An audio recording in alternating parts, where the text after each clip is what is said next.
L'histoire des Juifs de France, et c'est la suite de notre numéro ce matin consacré aux Juifs durant la Première Guerre mondiale. Nous avons évoqué précédemment la place des Juifs en 1914 et leur rôle très important sur et en dehors des champs de bataille.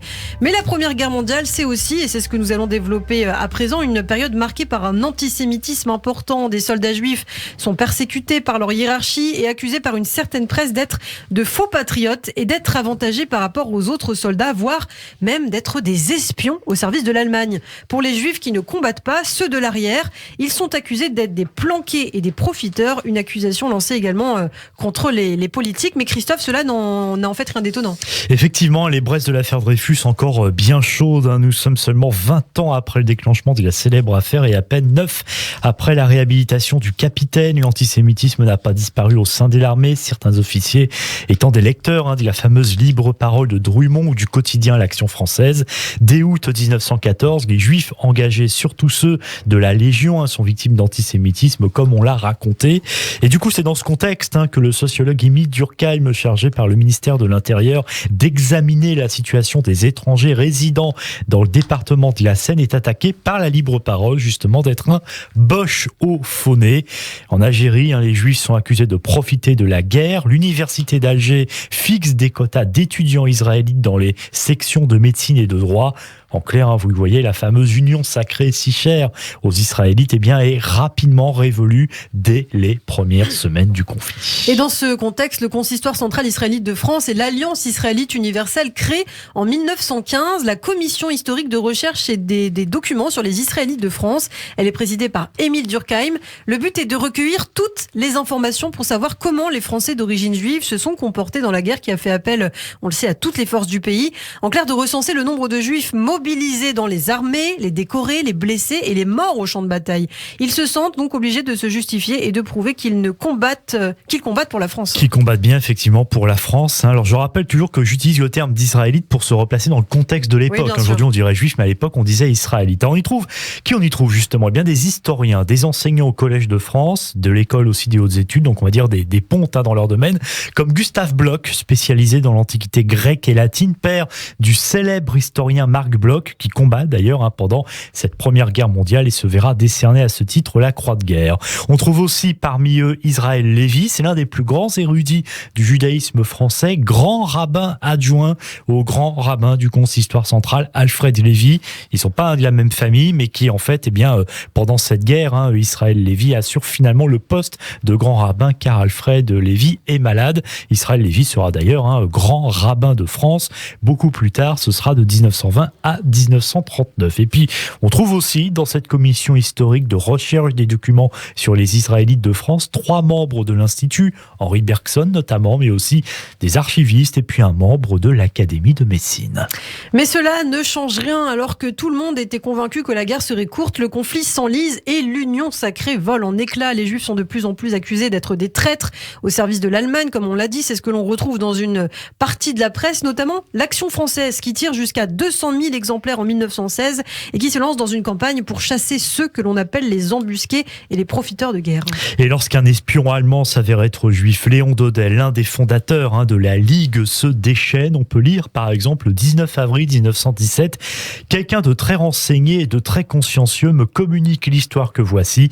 Il s'agit d'un certain André Haas, juif allemand âgé de 32 ans qui a fait son service militaire en Allemagne et qui était ingénieur à Mannheim, naturalisé français en août 1914. Cet Andreas avait été, grâce à l'inexplicable, et là il écrit en majuscule, attaché à l'état-major et chargé de relever les plans du camp retranché de Paris. En fait, c'est ce qu'on appelle ni plus ni moins de la délation.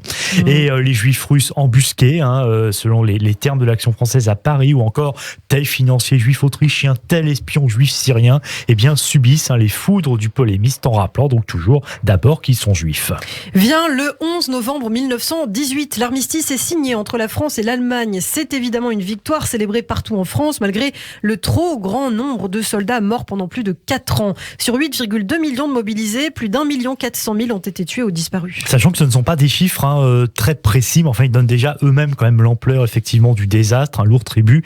Donc sur 38 000 juifs mobilisés dans les armées françaises, 6 800 meurent sur les champs de bataille ou sont morts des suites de leurs blessures, soit environ 17%. Les juifs immigrés incorporés dans les régiments d'élite et aussi les pertes les plus importantes, 1800 tués, c'est-à-dire presque 21% de leurs effectifs.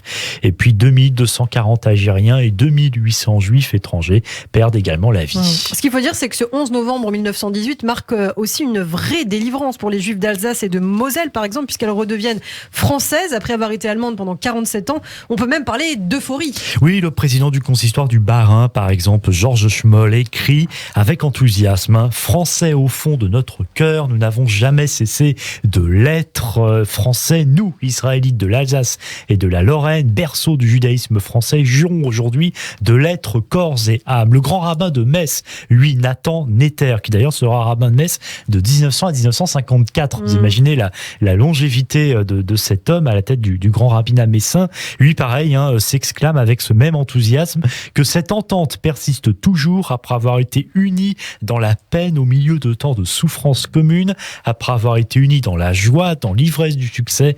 Restons unis dans la religion de la patrie. Mais malgré ces paroles pleines d'espoir, l'Alsace et la Lorraine, comme l'ensemble des communautés de l'Est de la France, sont dans une situation difficile. De nombreuses synagogues ont été détruites ou endommagées.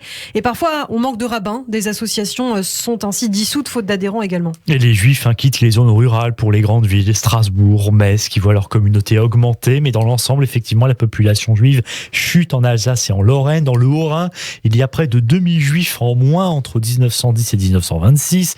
À Mulhouse, la ville ne compte plus que 2710 Juifs en 1919, alors qu'ils étaient au moins 500 de plus avant le début des hostilités.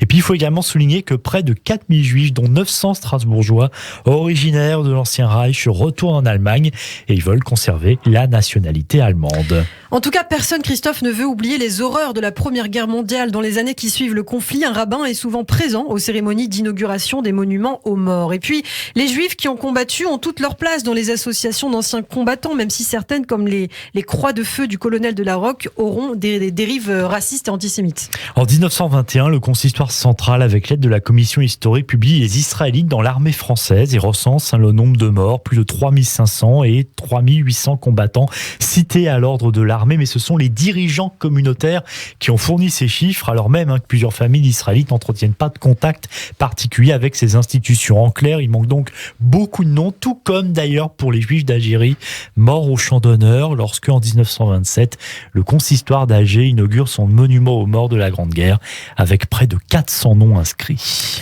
La suite des événements au cours des années 1920 et surtout au cours des années 1930 oublie malheureusement les Juifs morts pour la France en 14-18. Les ligues et la presse d'extrême droite minimisent le nombre de soldats juifs mobilisés et tués.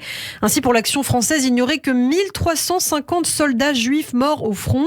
Face à ces accusations mensongères de l'extrême droite, les communautés juives réagissent de manière légaliste et rappellent le nombre de juifs morts justement pendant la Première Guerre. Les Juifs sont accusés en fait d'être à l'origine de la Première Guerre mondiale, de ne pas être patriotes, alors que dans le même temps, de l'autre côté du Rhin, en Allemagne, Hitler, revanchard, accuse les Juifs de tous les maux, notamment d'être responsables de la défaite allemande en 1918, de la ruine du pays, du Reich, tout en profitant de la situation pour s'enrichir. Cette haine, donc, qui donnera bien sûr lieu aux futurs et ignobles actes de la Seconde Guerre mondiale. D'ailleurs, c'est un chiffre absolument édifiant. Sur les 76 000 Juifs français morts pendant la Shoah, comme l'on sait, 900 sont d'anciens combattants de la guerre de 1914-1918. D'une guerre à l'autre, les mêmes souffrances à une vingtaine d'années d'intervalle. Eh bien, merci beaucoup Christophe Dard pour ces précisions et ce nouvel épisode de l'histoire des Juifs de France. Nous vous conseillons, pour aller plus loin, l'ouvrage « Les Juifs de France et la Grande Guerre » de Philippe Landau.